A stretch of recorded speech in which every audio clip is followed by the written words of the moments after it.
Ahoj všichni, dneska jsem si pro vás připravil video, který jste mě taky žádali poslední dobou, a je to srovnání Vanquishe a Equinoxu. Bude to test, prostě klasický test s mincema na hloubku a na nějakou citlivost.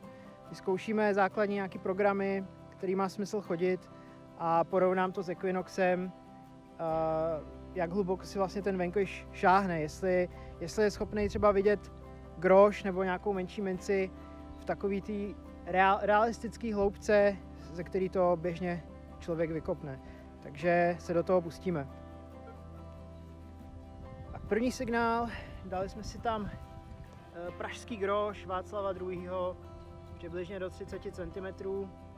Žádný izolepy, žádný klacíky, prostě jsem tam strčil ten groš normálně do hlíny, a to je co nejvíc realistický. Ten groš se lehce očistí, takže to nevadí. No a nejdřív si uděláme kontrolní skupinu tady s Equinoxem, abyste viděli, že to vlastně něco chytne. Režim používám Park 1 se 4 rychlostí, takže žádný cheaty v tom nejsou. Je to prostě vyladěná země, zavřený -9 až -6, a v podstatě to samý budu mít na tom Vanquishi, akorát ten Vanquish má ty segmenty větší, tam si nemůžete tak granulárně nastavovat vlastně tu segmentaci. No, takže vidíte, grošik lítá 30-39. Kdybych si pohrál s tím nastavením, tak samozřejmě bych dostal lepší výsledek, ale tohle je něco, co chodím běžně v lese, takže nemá smysl prostě ždímat z toho detektoru maximum. Ve 30 to vidí krásně, bodový signál.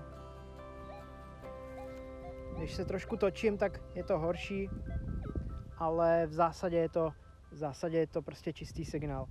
No a teď to srovnáme s tím Vanquishem a uvidíme, jestli se vůbec šáhne vlastně na tu minci.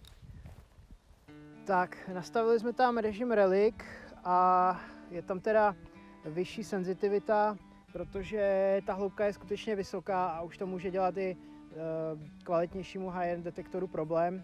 No a jak vidíte, jo, on to chytne, místama to vydiskriminuje do železa, ale vlastně to není tak špatný, jak jsem myslel. Něco se tam ozve. Tady to je trošku horší. Takže IDčko skáče do mínusu, místama to hází 15, pak zase 25-30. V podstatě je to, co bych čekal, je tam menší cívka, takže ona taky si nešáhne tak hluboko, má lepší separaci, jo, ale tady, když se podíváme, tak z toho dostanu i tu 39, jako u toho Equinoxu. Takže to není úplně tragický a řekl bych, že na těch 30, možná 1 cm to je docela slušný. Kdybychom tam změnili program na jewelry, myslím, tak to je horší. Je to daleko horší, už to skáče skoro celý do mínusu. Pod určitým úhlem je to ještě chvilku barva. No a když si tam dáme coin, který má dobrou separaci, ale horší hloubku, stačí, že to ubere prostě 3 cm a je ticho. Jo. Kdybychom si zapli all metal, tak tam uvidíme -8, -9, takže je čistý železo skoro. A tohle by opravdu člověk nekopal. Když si nastavíme vlastně ten Relic, tak ten si šáhne hloubš, už tam skáče barva místama. Jo. Ale není to prostě na běžný chození. Prostě kdybych takhle šel, tak bych to prostě minul. Jo. Ozve se tam takový škrtnutí, on si zatím šáhne, ale vlastně ta hloubka je tak slabá, že on to vyhodnotí většinou do železa. Takže je to možná dobrý, kdybyste našli ten groš v 10-15 cm, na to by si šáhlo, to si za chvilku vyzkoušíme, a pak byste dohledávali, tak byste si zapli určitě all metal, a to doporučuji vlastně i u těch drahých detektorů, u těch high-endových, vždycky dohledávat, kopat všechno železo, každý škrtnutí, protože ten groš může být klidně v 50 cm a to je jedno prostě, jak máte drahý detektor. No, takže tenhle grošík to vidí, ale je to prostě úplně limit toho detektoru. Tak, grošík jsme přesunuli asi do 17 cm, to už by měly oba detektory vidět úplně na pohodu. Krásný IDčko, 21, 25, 22, jo. Pod každým úhlem úplně bez problémů, tady se nemáme o čem bavit. Je to tedy, není to vůbec nastavení na hloubku na tom Noxovi, takže berte to tak, že tohle je prostě to, s čím chodíte ten les. Není to žádný prostě maximum. Tady netestujeme prostě nereální situace. No a teď zkusíme ten Vanquish. Nox si položíme tady a snad dostaneme rozumný výsledek. Máme tady jewelry. Krásná 20, super, prostě jako tady se nemáme o čem bavit. Máme tam coin, jen ať to vidíme. Trošku horší, ale tohle by člověk kopal, rozhodně. Místama prostě skočí nějak tím rušením země, jo. Zapomněl jsem říct, jsme tady na takovém šutru, docela mineralizovaném, takže zase, jo, je to prostě reálná situace. Kdybyste byli na poli čistém, tak si šáhne ještě hloubš, ale tam to zase nemá smysl. Takže paráda. S tímhle klidně můžete kopat groše. V 17-20 cm si myslím bez problému. Problém začíná někde kolem 28-30 a to opravdu to je spíš na dohledávku. Další mince, kterou zkusíme, je to jednokrejcar Leopolda, mincovna Vídeň, takže opravdu malinkatá tenká mince.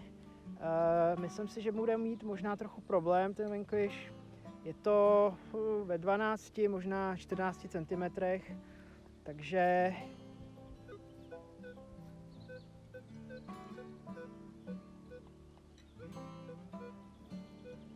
je to takový malý bodový signál. Equinox 8, 7, 9. Vidí to krásně, ale zase z jiného úhlu bude mít problém trošku. Jsme tady na kopečku, takže to je nakloněný, takže to bude dělat problém. Zase reálná situace, stížený podmínky. No, takže Equinox takhle, položíme a zkusíme Vanquishe.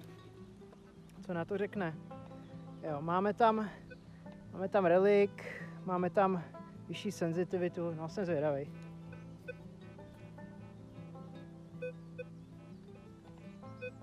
No, už se s tím moc neumí popasovat. Tady pod tím úhlem to skočí místama do barvy, ale jinak je tam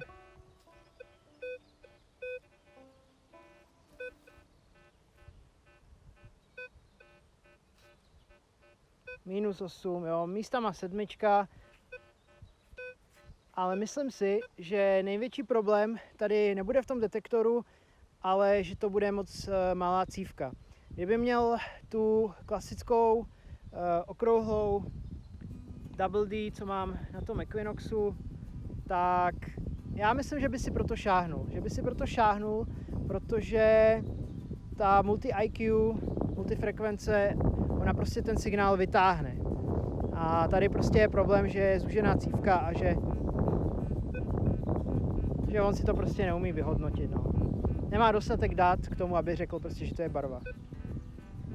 Zároveň Vanquish má pevně nastavený iron bias, takže jakoby nějaká statistická hodnota pro to, když je ten signál na hranici a on už nemá dostatek dat, k čemu se má přiklonit, jestli se má přiklonit k barvě nebo k železu, tak se přikloní k železu, protože iron bias je tam myslím na 2 oproti, když to jakoby vememe na té škále u Equinoxu a tím pádem prostě, když neví, tak řekne železo s určitou procentuální pravděpodobností, takže to se tady asi děje.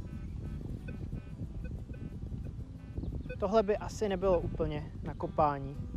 Možná když ještě zvýším, jo, máme ji vlastně na maximu.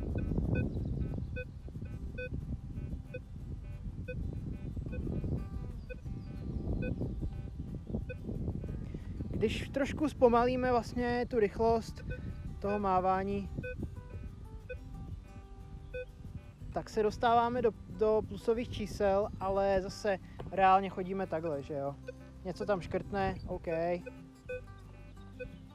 Možná bych to kopal, kdybych byl v lese, kde není moc těch cílů, tak bych to asi kopnul a asi to je ucházející. Vlastně už i ten Equinox to vidí třeba na IDčko 7, což je prostě taky už mezi nějakýma plíškama. Takže dobrý, za mě dobrý. Za tuhle cenu ten detektor prostě chytá ty stříbra.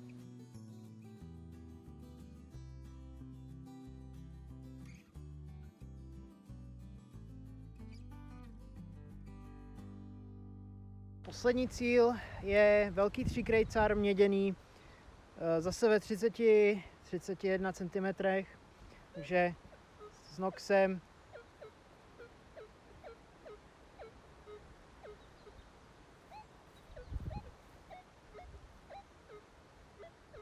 Lítá to kvalitně i s tím Noxem.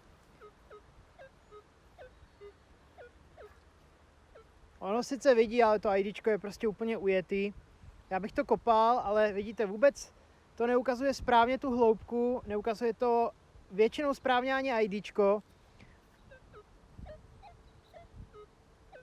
Lítá to prostě šíleně, takže nečekám, že by ten Vanquish měl nějaký super výsledek, ale pokud to chytne, tak je to dobrý.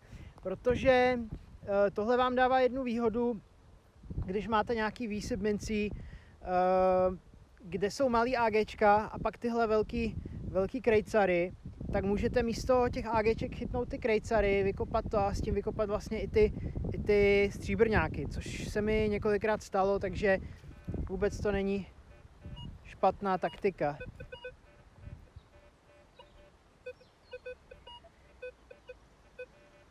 Jo, chytá to, sice to víc lítá, ale máme tam i barvu 8, 11, pak zase 30, ale z jiného úhlu zase mu to dělá trošku problém.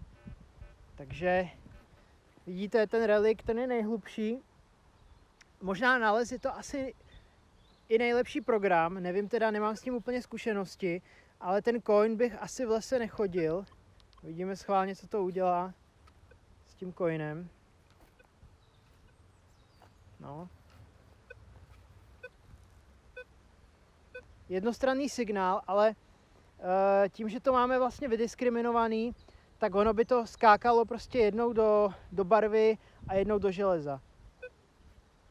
Když mávám pomalu, tak mám hezký stabilní signál. To jsem ani nečekal, že to bude 12, 13 takhle hezky.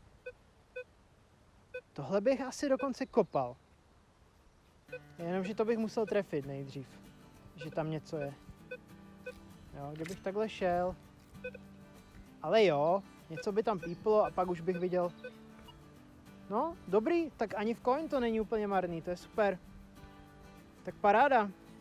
Za mě je Vanquish, dobrý výsledek. Jak jsme čekali, vlastně ta cívka je menší, takže bude mít logicky menší hloubku. Je blbost prostě čekat od toho to samé, co od Equinoxu, ale ta technologie Multi-IQ zjevně funguje. Zjevně to prostě vytahuje ty malý signály, protože s nějakým Eurotekem nebo s takovým nějakým Geretem bych mohl prostě snít o tomhle, jo. To by prostě nechytlo vůbec nic, nebo možná ten Geret by něco škrtal, ale tohle dává fakt stabilní signál. Jo, tady máme fakt pěkný signál. To není vůbec špatný. No, takže i ty hluboký mince, šáhne si to na ně, ale musíte počítat s tím, že to bude padat do železa a že je potřeba to kopnout. Nevím, jaká je prostě pak šance, že to najdete, když budete kopat hřebíky celý den, ale jako teoretická možnost, že to najdete i z těch 30 cm tam je. Takže za mě paráda, je to dobrá mašina.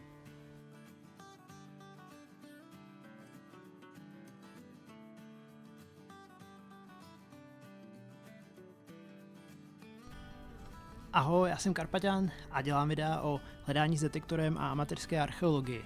Pokud se ti tohle video líbilo, dej odběr a klikni na zvoneček.